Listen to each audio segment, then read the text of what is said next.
കന്യാസ്ത്രീകളുടെ അറസ്റ്റിൽ സ്ഥിതി വിലയിരുത്തി പ്രധാനമന്ത്രി സുരേഷ് ഗോപി MP പ്രധാനമന്ത്രിയെ കണ്ട് കാര്യങ്ങൾ ബോധിപ്പിച്ചിരുന്നു. ഛത്തീസ്ഗഡ് സംസ്ഥാന സർക്കാരുമായി അമിത് ഷാ ബന്ധപ്പെട്ടു. അർജുൻ പീതാംബരൻ വിശദവിവരങ്ങളുമായി ചേരുന്നുണ്ട്. Arjun, good morning.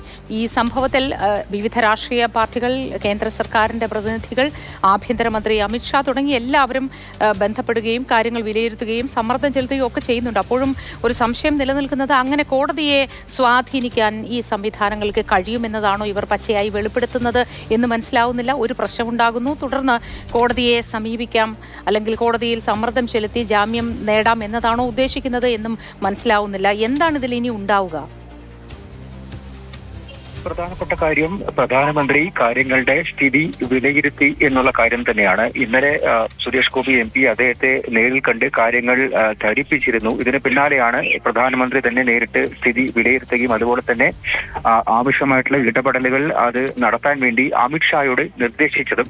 അതിന് പിന്നാലെ ഈ പ്രധാനമന്ത്രിയെ കാണാൻ വേണ്ടിയിട്ടായിരുന്നു ആദ്യം കേരളത്തിൽ നിന്നുള്ള MP-മാർ കത്ത് നൽകിയിരുന്നത്. പക്ഷേ ആഭ്യന്തരമന്ത്രി അമിത് ഷായെ തന്നെ നേരിട്ട് കാണാൻ വേണ്ടിയിട്ടുള്ള നിർദ്ദേശം അദ്ദേഹം തന്നെ മുന്നോട്ട് വെക്കുകയായിരുന്നു. അതിന് പിന്നാലെയാണ് മറ്റ് ഇടപെടലുകൾ, അതായത് ഈ ജാമ്യ ഹർജി ഇനി കോടതിയിൽ വരുന്ന സമയത്ത് ഛത്തീസ്ഗഡ് സർക്കാർ അതിനെ എതിർക്കില്ല തുടങ്ങിയിട്ടുള്ള ഇടപെടലുകളടക്കം ഉണ്ടായിട്ടുള്ളത്. എന്തായാലും ഈ ആൾക്കൂട്ട വിചാരണയടക്കം ഒരു അതൃപ്തി BJP കേന്ദ്ര നേതൃത്വത്തിനുണ്ട്. അതുമായി ബന്ധപ്പെട്ട് ഛത്തീസ്ഗഡ് സംസ്ഥാന സർക്കാരുമായി BJPയുടെ കേന്ദ്ര നേതൃത്വം സംസാരിച്ചിട്ടുണ്ട്. ഇന്നലെ ഛത്തീസ്ഗഡ് മുഖ്യമന്ത്രി വിഷ്ണു ദേസായി അദ്ദേഹം ഡൽഹിയിൽ ഉണ്ടായിരുന്നു. മാത്രമല്ല അമിത് ഷാ സർക്കാരുമായി സംസാരിച്ചിട്ടുണ്ട്. ഇന്നും BJP കേന്ദ്ര നേതൃത്വത്തിന്റെ ഭാഗത്തു നിന്നും ഛത്തീസ്ഗഡ് സർക്കാരുമായി ഒരു ആശയവിനിമയം ഉണ്ടാകും എന്നുള്ള കാര്യം തന്നെയാണ് വ്യക്തമായിരിക്കുന്നത്. അതിലൂടെ ഈ കന്യാസ്ത്രീമാരെ മോചിപ്പിക്കാൻ വേണ്ടിയിട്ടുള്ള ഇടപെടലുകൾ കൂടുതലുമായിട്ടും ഉണ്ടാകും എന്നുള്ള കാര്യം കൂടി എന്തായാലും ഇപ്പോൾ കരുതുന്നുണ്ട്. ഏറ്റവും പ്രധാനപ്പെട്ടത് ഇനി ഏത് തരത്തിൽ ഈ കോടതിയെ സമീപിക്കുന്നതടക്കം, ഇപ്പോൾ ഈ വിചാരണ കോടതിയെ സമീപിക്കണമോ അതല്ല NIA കോടതിയോ